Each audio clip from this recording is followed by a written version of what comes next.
gang. Hi, Mike. How are we doing?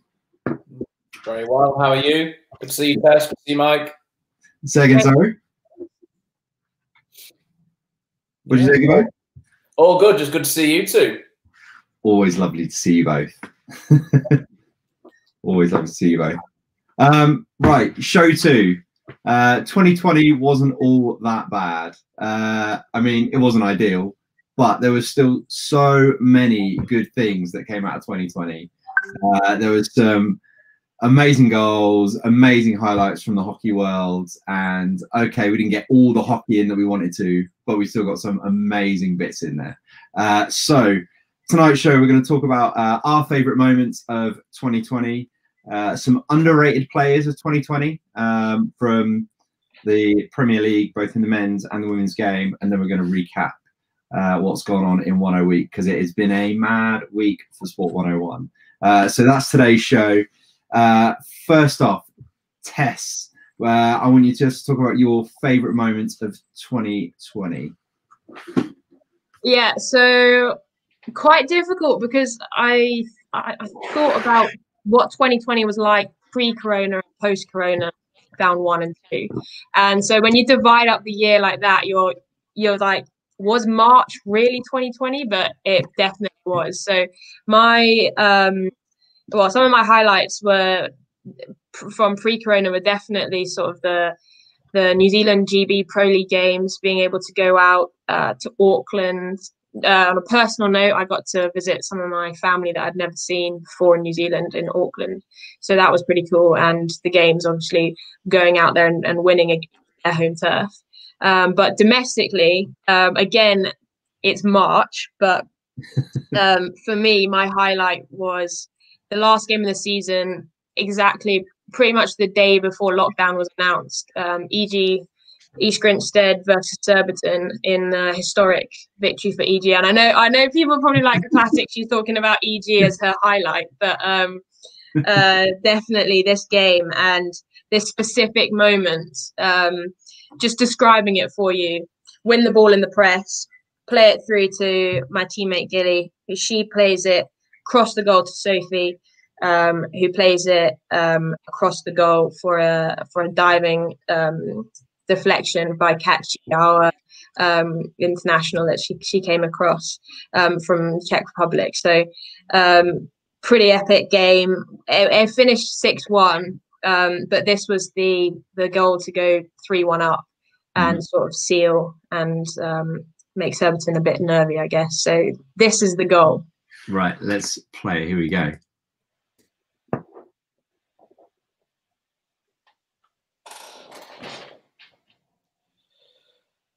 Love that commitment for the dive. It's so good. Just gorgeous. And the celebrations, obviously pre-corona, that one meant a lot. Do you know, because we were building such momentum. It was such a gritty game. That was in, I think, like the 45th, 50th minute. So it was 1-1 and then 2-1 at half time. And it was as much their game as our game. And it was this counter attack from the press, just showing that like you can score from pressing. I know as a forward, I'm like, why? Like I get a bit bored pressing, but it can turn into goals. So yeah, and what that game represented, sort of as our last hurrah. I remember being in the huddle before the game, and Sophia Bray, the captain, sort of said, look, we don't know when the next time we're going to play hockey, so we might as well just go out and give it our all. And I think that's probably why it sticks in my mind so much. And when we came back this season, we kind of kept that feeling that we had right at the end. Started this season with that. So that's my highlight. That's a really very cool highlight. And yeah, I love it. I love being in games where you have that tipping point, where there's that one goal, that one moment, like at a really crucial time, and you get it right. And then you go on to smack the rest of the game. It's such a cool feeling. I think it was the decision to pass from Sophie for all of us to pass. You carrying and you have the option to eliminate, or you choose to find your teammate. And I think in every moment of that clip, we choose to find each other. And I kind of think that's probably why that goal happened. Yes, it's been replayed a lot. Tess, did it feel significant that it was against Surbiton, who sort of set the standard in the division for so long? Did it feel like a big moment for you as a squad? Yeah, definitely. It's always it's this been this thing, EG versus Surbiton. It is like the local derby for us, and we've always been pushing to compete against them. And I think that moment kind of showed us that the kind of hockey that we want to play, which is counter-attack, which is good build-up play of like 2v1 principles, things like team play. That's how we want to play, and we can do it to beat teams like Surbiton. And it's definitely translated into this year, because we go into matches thinking that we can just play our game. If that makes sense. You had a really good streak of wins up until that game as well, didn't you? Hadn't you been like 11 on the bounce under, like, where you won? Yeah, we don't want to talk about it too much, but because I just can't go on about it too much. But we didn't have a great start to 2019-20 season. We had 4 games which were either draws or losses, and since then we've maintained. I think it's sort of a mentality thing. Definitely, we've scraped draws and things over the season when we needed to, and that's really important for us mentally as a squad. Yeah. Nice. Gibbo, go on then. What's your highlight of the year? Actually, all my stuff comes in the same week as what Tess referred to. So there have been more than there are some post-COVID highlights, but this one is the week pre. So that the post-COVID stuff that was good would be just pre-season this year. Felt pretty significant, like actually happening and back on a pitch after a very long period of time, not been able to do that. So this pre-season just gone is probably the most I've enjoyed coaching one, because it was just felt incredibly significant to get a group together and do something you've not been able to do for such a long time. Felt such a long time. I appreciate lockdown version 1 was like just the length of the off season, but it felt 3 times the length. So just so long. Yeah. So like actually pre-season this year was mega enjoyable. So that was pretty significant. But the stuff I've picked and the clip I sent you all happened in the same week. So you asked me to pick the goal that I thought was probably the best one I saw last year. That came in a defeat to Durham, which Tess is completely over.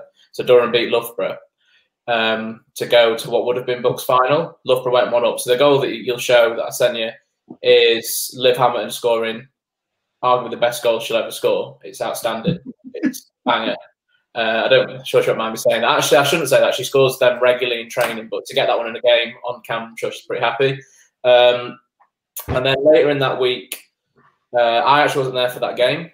I was on holiday, but it was a stag do. But that was a good game, a good one to review.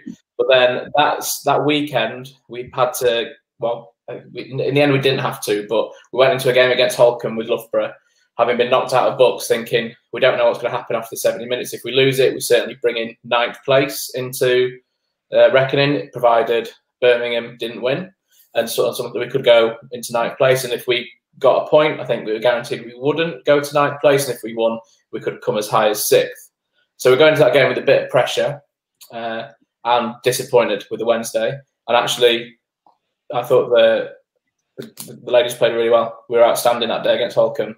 Some hairy moments, but very mature performance. Kind of felt like we boxed off the season, like breathed a sigh of relief. First year in the Premier League, we felt a bit more belonging after that point, I think. And then the day after, travelled across the Pennines to. I'd done a little bit of support coaching for Brooklands last season, just helping out Gamo when he had dates with the EDP that he couldn't make. And the boys needed a result against EG, and they got it. They won 2-1. And then the day after National, that was like, that week is, this COVID thing's real. So there was no more hockey the next weekend. So that last weekend before lockdown 1 was actually could have been a lot worse. And it could have been a lot of feeling sorry for yourself had those things not gone well. But yeah, 2 very good performances and significant results from groups that are pretty close to my heart. So yeah, that was probably the highlight. Love that. And let's have a look at this goal. So Really good. I hope she's watching. That's such a throwback, Maiden Castle. There she goes, picks it up. Has a Oh, look. look for it. Oh, wow. Yeah. Is my initial reaction. Crikey. I've actually haven't seen that before. Right, you need to see that again. That is a screamer. Yeah, I need to get on the phone to that and ask her to show me how she did that.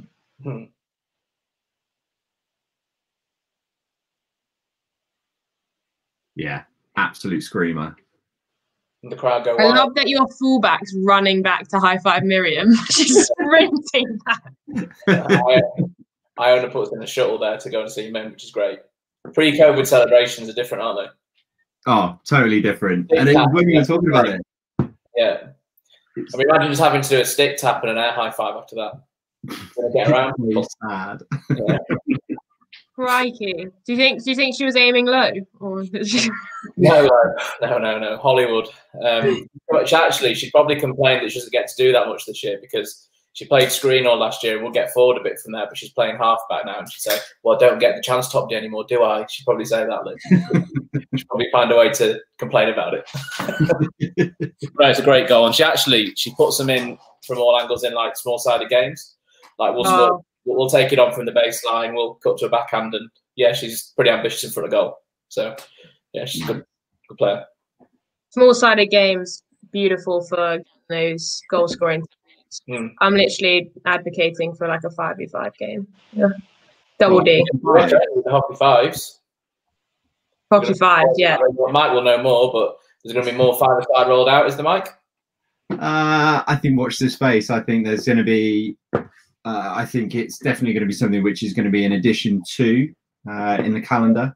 I don't think it'll ever replace the beloved game that is 11-a-side, but I think there's a space for it. I think some people completely disagree, and we all know people that have pretty strong opinions either way. Yeah, just don't tweet about it because then you'll start something. Stealth Twitter. Maybe more 5-a-side. I think we should start the rumour because I'm very keen for it. A social 5-a-side hockey league. A social league, yeah, that's good. That'd be cool. Well, initially social, and then you choose your diamond. You choose your 5, and then a diamond or. Oh my gosh, we could call it that. Diamond. Oh no, is that a dice? Dice hockey. I don't know.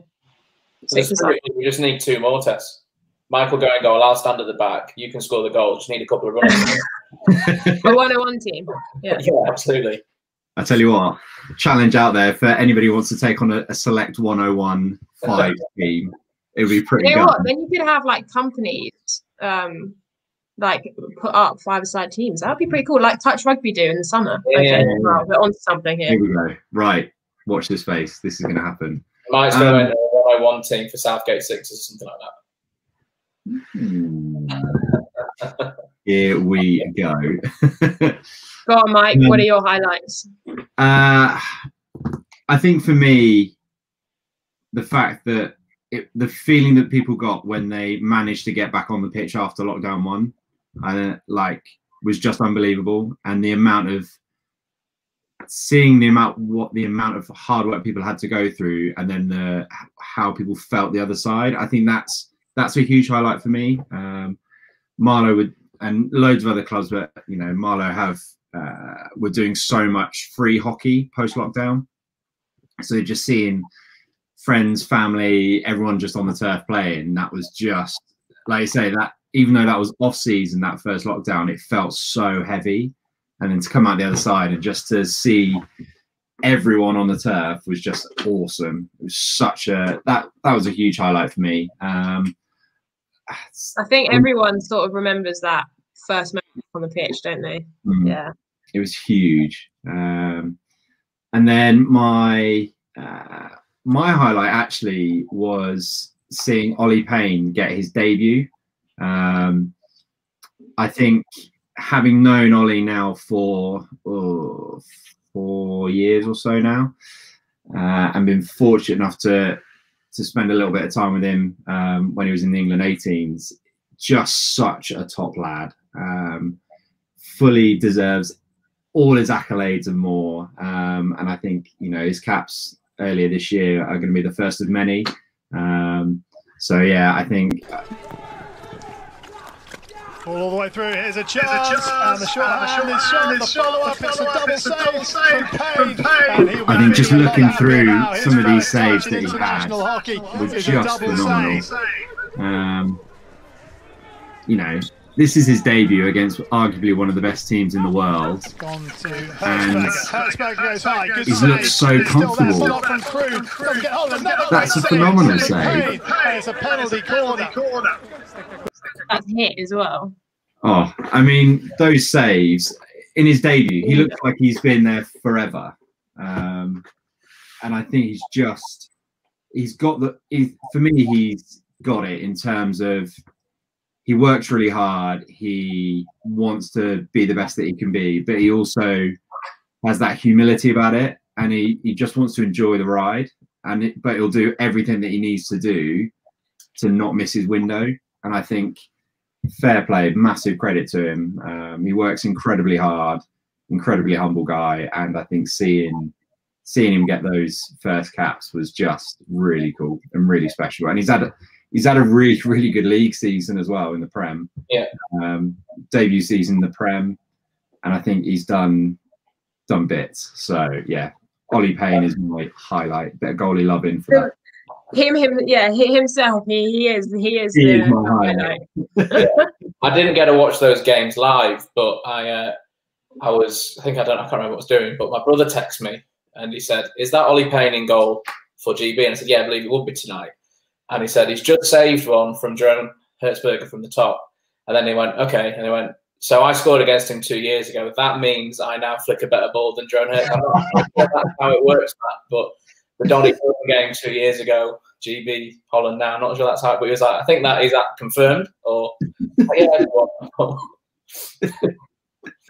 So I remember him at Bucks final when Durham won the Bucks final for. I mean, it'd been years since they had done that, the men's team, and he pulled out incredible saves, and then it went to shootouts or flicks, and he saved them, and that must have been like 3 years ago in his first year, and just watching him then and him getting all these different accolades, it's starting to make sense now watching him play there, like why his journey's been as such. Yeah, and you know that was a pretty cool Durham group. Shout out to another Sport 101 family member in there, Jack Turner, absolute legend playing for that team. And proud Borlasian, not that I'm biased at all towards Borlase players, but you know, he's a class act. I mean, as a first year at Durham, I would go down to watch the men's teams just to try and learn off those players, because you got Rich Patterson, you got Turner and Jack Waller, Reece Smith, all in that age group. And I was literally sitting. Everyone else was like cheering, go Durham, and I was like, okay, so how is Jack just like got out of that tight situation, and how is Waller fullback, but now he's in the D? It's brilliant. Such a good team. Very good. Right then, moving on in the show. Underrated players. I think it's really easy when you're watching the Prem or whatever to talk about your current senior internationals. And I think for me, there are so many players that sit under the radar. And as we were talking, actual whole teams. And so, yeah, let's shed some light on these guys. So, Gibbo, who are your underrated players of 2020? Yeah, so you've asked me to do the men's Prem test, ladies, and you're going to take an overview. Is that right, Mike? Yeah, something like that.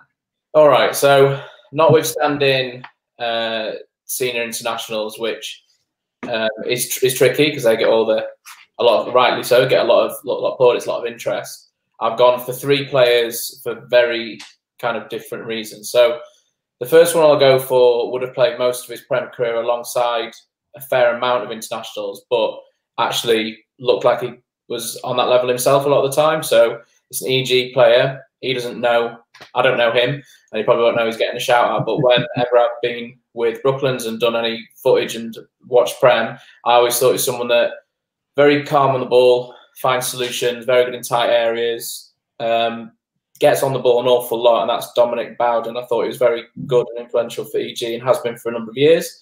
So he'd have played with a number of internationals in the sides that EG have had down the years and always been around that, but still a very good player now. I think he's got a lot to bring to the table.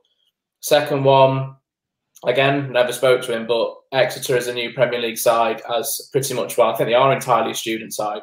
Their captain, I believe, is Duncan Scott, and he's someone that has done, I know he's done EDP and he's been around the 21 and stuff, but if you watch them playing, actually that game, I think it was the Georgians game that they played, he was very influential in that, gets on the ball an awful lot, but does make them tick and can pop up with a number of different sort of roles. He can, you know, outlet in a backline shape and drop in and make up a back unit, or he can find himself getting ahead, getting through, scoring and creating. So he's a very good player in that team. So all I've seen of Exeter, I'd say he's always stood out and been really impressive. Yeah, I remember with him as well, because he had concussion for several. Yeah, I don't know the story with he plays in the scrum, it's easy to spot, but I didn't know the story with the head injury. But yeah, it's easy to pick him up on a pitch because of that. But was he out for a long time with a concussion? Yeah, he was out for a long time, missed a lot of under-21 stuff, but came back and dominated the Prem. Yeah, he's a really good player. He could play. One of those you'd say would get in most sides in that league. He's got the most beautiful style. It's so like body fake and smooth. It's not like erratic. Everything's in control. It's all like little fakes, little moves, and it's just delightful to watch. I mean, I don't know if that's allowed. I think the guy who's played 21's an underrated player, but I guess it's because Exeter are only their second year in the Prem and whatever. It's maybe you say they fly under the radar, but he definitely is very influential for them. And I've never really seen him put foot wrong for them. So yeah, he'd be high on the list. And then the last one, this is where it actually got really hard, because I was intent to put a Brooklands player in, but it's kind of which one do you go for without upsetting people? And like to an extent, they are all underrated because you don't typically get senior internationals in that group. But very hard to ignore Dave Flanagan's goals for, I don't know, the last 8 years, however long they've been there. Scores all kinds of goals apart from shots because he traps for his brother generally, but he will score a high number of field goals, take strokes, and he doesn't just score, he creates, wins corners, brings an awful lot to that team. He's tactically really good, so gets a lot of does a lot of unselfish work, pressing and leading. He's a very good all-round player, and again, hugely influential in that side. So tough. That was a tough one, picking one Brooklands player, but Dave picked it. Notable mention. Put up your team sheet, do you? Just yeah, the whole team could have been in. Aww. They are, to an extent, all are underrated, aren't they? Yeah. And what and actually, I'll tell you what. Let's go into that now. I think they shouldn't be underrated, but I think Buckingham Ladies as a unit, they haven't got your flat, your standout marquee players, but I think they just get it right as a team. And I think, since they came back up into the Prem, they've always been top 4. Yeah, surprisingly. Yeah. They've always been top 4 in the Prem. They've obviously won the indoor. With no superstars. Like, they're just a really well-built team that work incredibly hard, have people like, Abby Brandt was top goal scorer in the Premier League. You've got, obviously, Shipley, who's going to, is always going to bang in goals pretty regularly and be a stalwart at the back. Ella Jackson has been keeper there for a long time, Welsh international. You've now got Nicole Marks there in goals. They've got a good goalkeeper.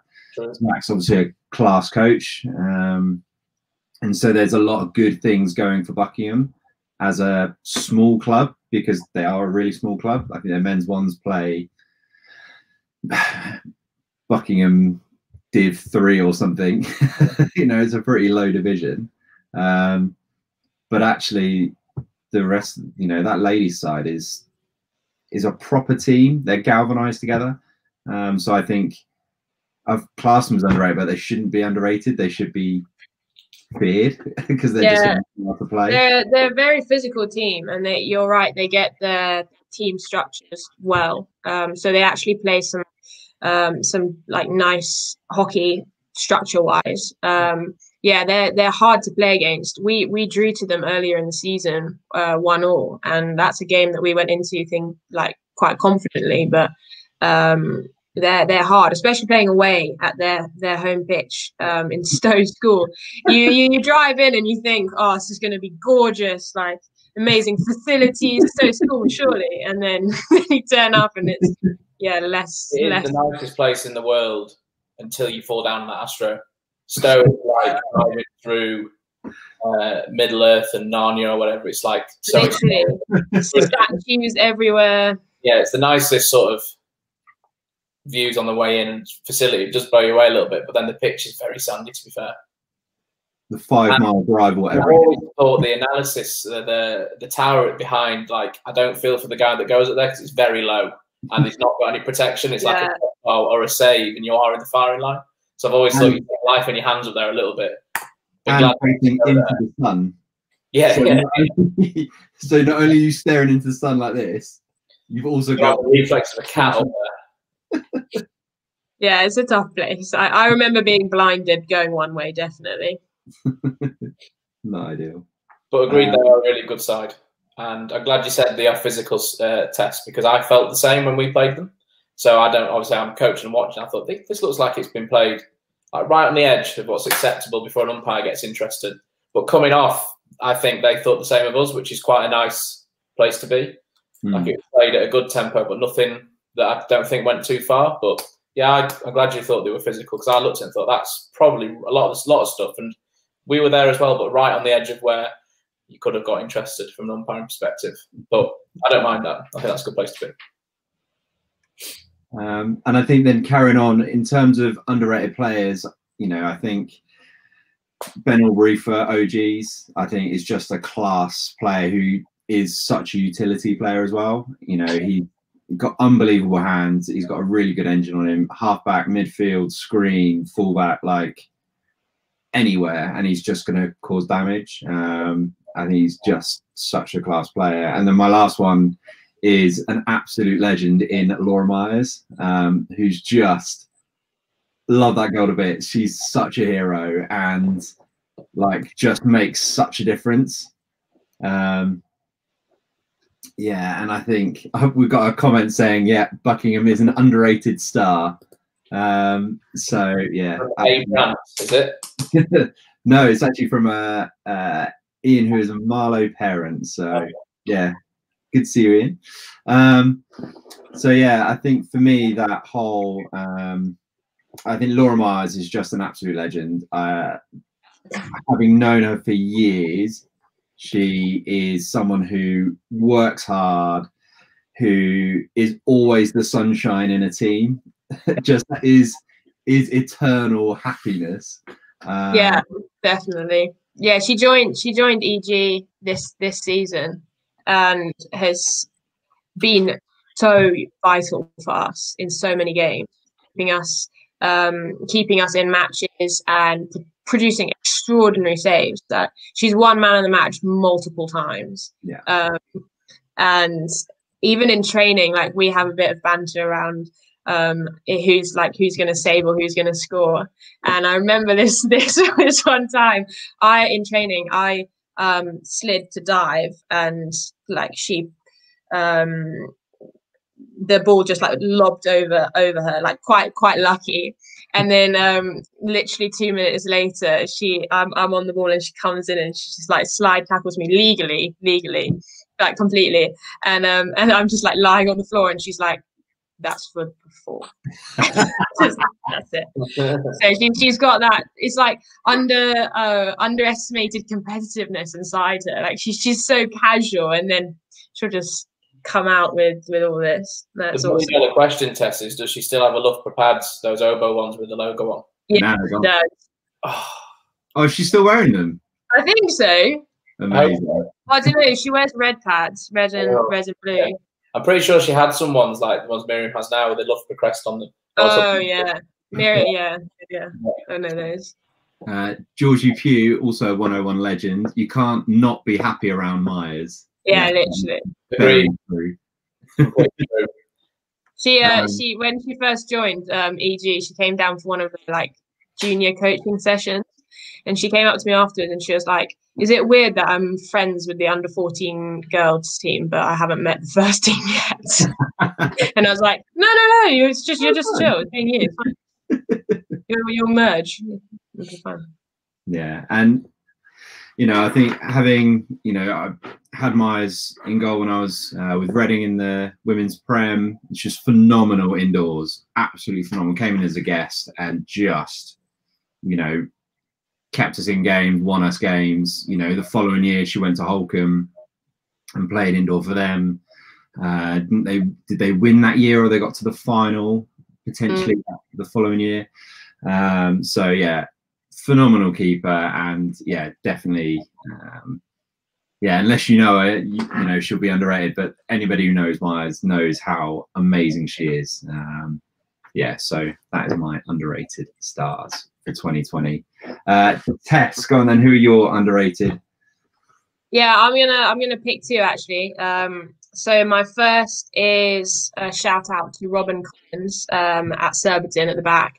I remember I hadn't come across her because I hadn't played in the Prem until a couple of years ago. The first time I played against Surbiton, I was like, "Who is this player?" Like she was playing as the fullback next door to Giselle.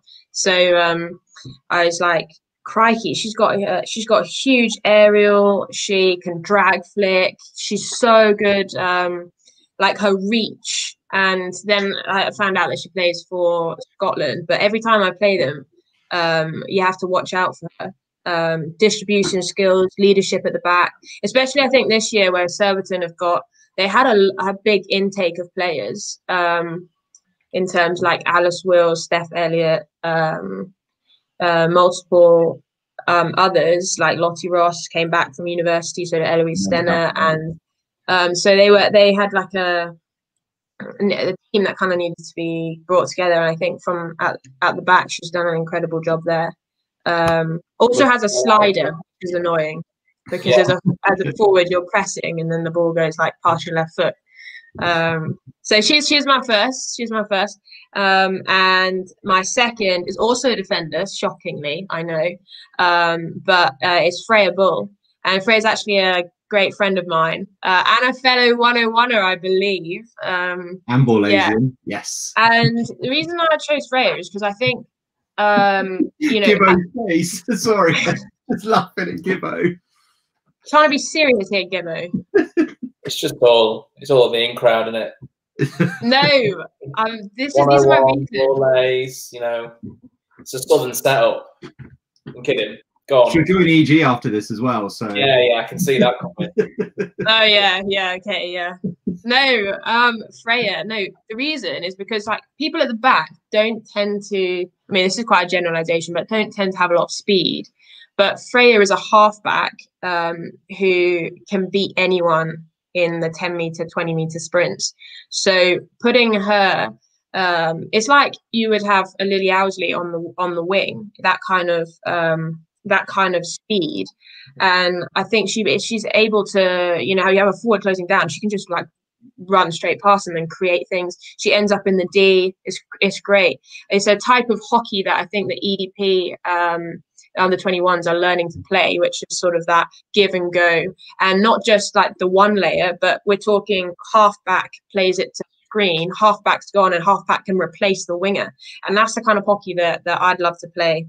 And so I think she's underrated, and hopefully will be rated and will join the seniors soon. I think she's brilliant. But yeah, in other news, the entire EG team, Gibbo, there you go. You're not underrated. You're top of the Prem. To be fair, there are a couple of players that are definitely, again, defenders in our team that I think are just brilliant. Chloe Strong, definitely at the back. Noticeable because she always tapes her thigh with tape. I'm actually not sure what she's taping, but there's a significant portion of her thigh. She can stop anyone getting to the D. So that's my shout out for EG. There you go. It's going to be a weekly thing. Are you just going to have a weekly? Do you want me to do Durham as well? And then I'll go back to Cambridge City, shall I? And then I'll just complete basically just have 3 flags. Gibbo's going to get his northern flag out with Loughborough. Yes. Although Durham is further north.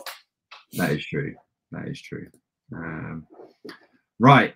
Final thing. I just want to give a shout out to everyone that's had a part to play in the 101 week last week and up to Wednesday this week. Loads of new things going on with Sport 101. Working with Young Minds, a charity for young people struggling with mental health issues. We've got Aspire, who are helping connect players into the American collegiate system. Future Sports, all sorts, drag flicking clinics now, and finally the academies. And for me, the not having the academies last year was really, really difficult personally, because it's something, it would have been the 6th year. And it's always the time of year which I look forward to most. And so I'm so excited to actually be launching not only the academies that we had previously, but a couple of new ones as well. And I just am so pleased to have so many amazing people involved. So I just wanted to give a shout out to anybody that's been involved, whether that's Gibbo is going to be running the Doncaster Centre this year, which so excited to have a centre up in the north, and then all the staff, all the sponsors, everything like that. So I just wanted to finish off by giving a huge thank you and shout out to everyone who's been involved, because it's been a seriously cool week, but a lot of work that's gone on in the background. Pew, yes, it absolutely wasn't the same without the academies and the academy day. Yeah, cannot wait to get that back. So yeah, our first fan of the show there, Mike. Georgie Pugh, interesting fact, is a 101 original. Yeah. So he did first year, 4 years as a player, 5th year as a member of staff, and is just an absolute hero. So we love Georgie Pugh, absolute legend. Agreed. So that's it from me. Anything else from you guys before we finish the show? Yeah, we're on next week, right? Yeah, we're on next week. Next week, we're looking forward to 2021. So we encourage people to get in touch with potential topics, things that we should pick up. Yeah, absolutely. Hit you up at Sport 101. Hashtag 101 show. Talking hockey. Hashtag talking hockey. Very smooth, Gibbo. I've never done it before, so we're going to try it out. Give it a couple of weeks to BBC. Have you used the hashtag before, Gibbo? Have I used the hashtag before? May have trended a couple of times myself, actually. You've trended. I think so, like in South Yorkshire, yeah. Do you run the Loughborough? Yeah, I know the Loughborough hashtags, yeah. LWOW, been one that I don't use. Loughborough Walk on Water, I've seen that one kicking about. Yeah. Have you ever blue pitch? Yeah. That was part of the design consultation, I believe, as well. When blue or green, well, obviously water because you walk on it. So, yeah, I believe that's what we went for. Kidding. Get it. Here we go. Next week must be tinsel and Christmas jumpers and hats. So, it actually is Christmas jumper day, and I was like this close to suggesting it. But Ian will be in Christmas jumpers next week. I'll wear a Santa hat. Yes, love that. You heard it here first. Gibbo will be in a Santa hat. Tess, anything from you before we finish up? No, just incredible work, Mike. Sport 101 week. You thank everybody else, but you don't thank yourself probably. So big up you. An incredible website. I'm very jealous of that. I was just scrolling down and everything just seems to appear, which is lovely. I know you probably worked hard to make sure that that was the case. I'm glad I got noticed. Really glad that I got noticed. Guys, thank you all very much. Thank you everybody who's watching, and we will see you next week for Christmas jumpers and tinsel and Christmas hats. So thank you all very much, and we'll see you all next week. Bye, team. Bye, guys. Bye.